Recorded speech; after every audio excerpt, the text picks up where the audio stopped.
बरंच काही लिहिता येईल, बोलता येईल, परंतु मी पोलीस खात्यामध्ये एवढी नोकरी केली, त्याच्या आधी एअरफोर्समध्ये नोकरी केली. पोलीस खात्यातली 25 वर्ष मी जेव्हा पाहिलं की समाजामध्ये लोक काम करणारे आहेत, पोलीस पण तसे काम करणारे आहेत, पोलीस सगळे वाईट नसतात, आणि ती ओळख गोरखनाथ यांच्याबरोबर झाली.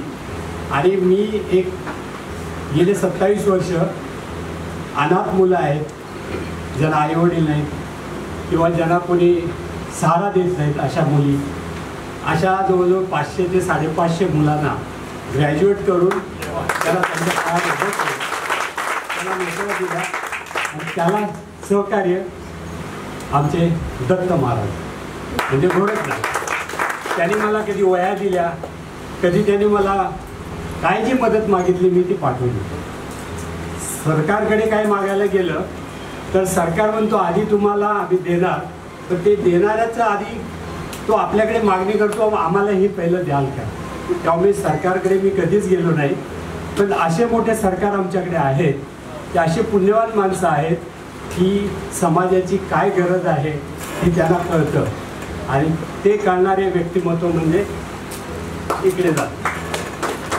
या मित्रांनी आणि मैत्रिणी इतकं काही एक जमवलेलं आहे की 3 मित्र पनवेलकर आणि गोरख आणि आमचे आनंदा यांचा माझा संबंध गेले 25-30 वर्षापासूनचा आहे.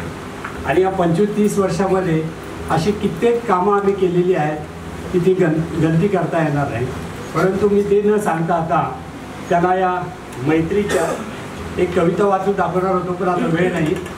बसल्या बसल्या एक सुचली होती कविता. आता जे गेले गुप्ता त्यांनी मला गेल्या वर्षी त्यांनी मला तो नॅशनल रेकॉर्ड वर्ल्ड रेकॉर्ड दिला की ज्या कविता मी सकाळी उठल्या उठल्या लोक काहीतरी पाठवतात फुलं बिलं, मी फिरायला जात असताना एखादं चित्र काढतो निसर्गाचं आणि त्याच्यामध्ये काय सुचतं ते मी लिहितो. असं मी सलग गेली 4 वर्ष लिहित आहे आणि एकही दिवस खंड नसताना. त्याचं मोठं कौतुक गुप्ताने केलं होतं आणि ते गुप्ताना आणणारे माझे दत्त, मला गुप्ता माहीत नव्हते. तर या सगळ्या याच्यातून मी त्यांना, त्यांच्या कुटुंबियांना, सगळ्यांना अगदी मनापासून शुभेच्छा देतो. दीर्घ आयुष्य लाभो आणि अशीच वरच्यावर प्रगती होऊन आता फक्त हाफ इनिंग झालेली आहे. पूर्ण इनिंग करताना आपण जसा तुमच्या सगळ्यांचा तुम्ही भान ठेवता तसं तुमच्या शरीराचंही तुम्ही भान ठेवा आणि आम्हाला तुम्हाला अजून जास्त दिवस पाहण्यासाठी आपल्या शरीराची काळजी घेऊन आम्हाला आजचा हा दिवस पुन्हा असा आम्हाला 100वा वाढदिवस करायला येईल असं वागायला शुभेच्छा देऊन आपले धन्यवाद देतो. थँक्यू.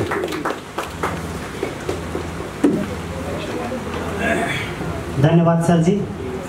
सन्माननीय जगदीशजी Jadhav sir, retired ACP crime branch Belapur, या ठिकाणी आपण अभिव्यक्त झालात, आपल्या शुभेच्छा पोहोचवल्या त्याबद्दल मनपूर्वक धन्यवाद.